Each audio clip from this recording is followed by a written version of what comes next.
नमस्ते। मैं हूं सुरेश कुमार एकलवे और आप देख रहे हैं Hindustan news and tips. Pakistan के लिए यूक्रेन संकट जी का जंजाल बन गया है। जंग में रूस और यूक्रेन ही तबाह नहीं हो रहे हैं, बल्कि अब मदरसा मुल्क में भी हाहाकार के हालात बन रहे हैं। पहले से ही कंगाल पाकिस्तान के अस्थि पंजर इस युद्ध के बाद लंबा खिंचने के साथ डगमगाने लगे हैं। स्थिति यह है कि अगर जल्दी यूक्रेन संकट नहीं टला तो पाकिस्तान में त्राहिमाम मच जाएगा। इतना ही नहीं, देश में खाद्यान्न संकट विकराल रूप धारण कर सकता है और महंगाई सारे कीर्तिमान तोड़ डालेगी। यूक्रेन संकट कैसे पाकिस्तान की बर्बादी का सबब बन गया है, इसका अंदाजा इसी से लग जाता है कि उसका चालू खाते का घाटा इस वित्त वर्ष में $20 बिलियन के रिकॉर्ड स्तर को पार कर जाएगा, जो साल 2008 के बाद से सबसे अधिक है। वह भी तब जबकि मदरसा मुल्क एक एक पाई के लिए तरस रहा है और दुनिया से उसे किसी भी शर्त पर कर्ज नहीं मिल रहा है। जबकि यूक्रेन तनाव के चलते कर्ज मिलने की बची खुची उसकी उम्मीदें भी कमजोर हो गई है। यूक्रेन के साथ ही पाकिस्तान भी तबाह होने के कगार पर आ गया है। साल 2017-18 में चालू खाते का घाटा $19 बिलियन तक पहुंच चुका था। अब इसके $20 बिलियन जाने का मतलब यह होगा कि यह पाकिस्तान की जीडीपी के 6% के बराबर हो जाएगा। रूस यूक्रेन युद्ध के चलते अंतर्राष्ट्रीय बाजार में दाम तेजी से बढ़ रहे हैं। इससे पाकिस्तान के चालू खाते घाटे पर दबाव और बढ़ गया है।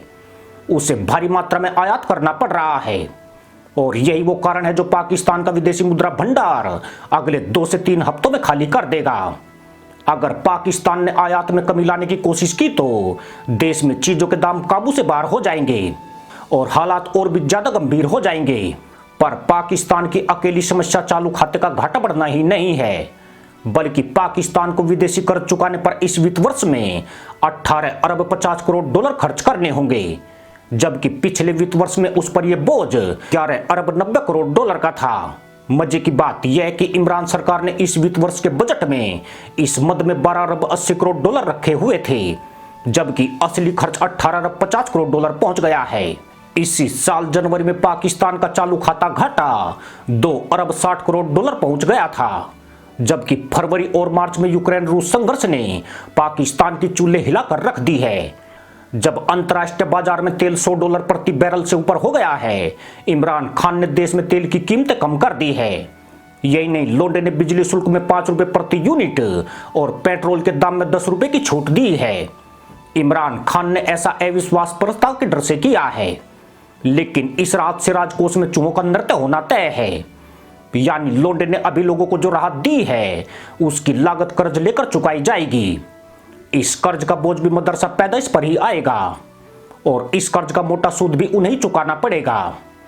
इससे पाकिस्तानी रुपए का अवमूल्यन होगा, जिससे डॉलर के मुकाबले पाकिस्तानी रुपया और ज्यादा कमजोर हो जाएगा। फिलहाल एक $1 में $177.65 आते हैं और आने वाले दिनों में यह $200 से भी ऊपर पहुंच जाएगा। मजे की बात यह है कि इमरान का यह फैसला IMF के साथ बनी सहमति के उलट है।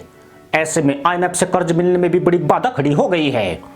चीन और रूस पहले पाकिस्तान को नकद देने से हाथ खींच चुके हैं, जबकि इमरान की रूस यात्रा के बाद यूरोप और पश्चिमी देश उससे नाराज चल रहे हैं। ऐसे में पाकिस्तान को कर्ज जुटाने की बड़ी चुनौती से जूझना पड़ सकता है। दरअसल इमरान खान भारत से बराबरी करने के चक्कर में मदरसा पैदाइश को लगातार कर्ज की सूली पर चढ़ाते जा रहे हैं। वह भारत के समांतर अपने यहाँ भी चीजों के दाम कम करने के लिए परोक्ष तौर पर सब्सिडी देते जा रहे हैं। यानी विदेशों से महंगे दाम पर चीजें आयात की जा रही है, लेकिन उन्हें बाजार में सस्ते भाव पर दिया जा रहा है। इस घाटे को पूरा करने के लिए लोंडा भारी मात्रा में कर्ज ले रहा है। उदाहरण के लिए तेल के दामों में इमरान खान ने यही खेल खेला है और भारत से सस्ता पेट्रोल बेचकर अपनी पीठ थपथपाई है। साथ ही यूटिलिटी स्टोर पर कर मुक्त और सब्सिडी देकर दैनिक उपभोग की वस्तुएं सस्ते दाम पर उपलब्ध कराकर उसके घाटे की भरपाई कर्ज उठाकर पूरी की है। परंतु जाहिल आवाम को यह आभास ही नहीं है कि जिस वस्तु को वे खरीद रहे हैं उस पर लिया गया कर्ज भी उन्हीं से वसूला जाएगा और सालों तक उस कर्ज का सूद भी उन्हें चुकाना पड़ेगा। अब जैसे जैसे यूक्रेन संकट लंबा खिंच रहा है, पाकिस्तान में चीजों के दाम स्थिर रखना मुश्किल हो रहा है। वजह यही है कि घाटे को पूरा करने के लिए कर्ज नहीं मिल रहा है और विदेशी मुद्रा भंडार लगातार घट रहा है। निर्यात 23% से भी कम है और आयात 3 गुना हो गया है। ऐसे में अब सिवाय इंशाल्लाह बोलने के कोई दूसरा विकल्प नहीं है। इसी के साथ अनुमति दोस्तों, जय जवान जय किसान जय हिंद वंदे मातरम।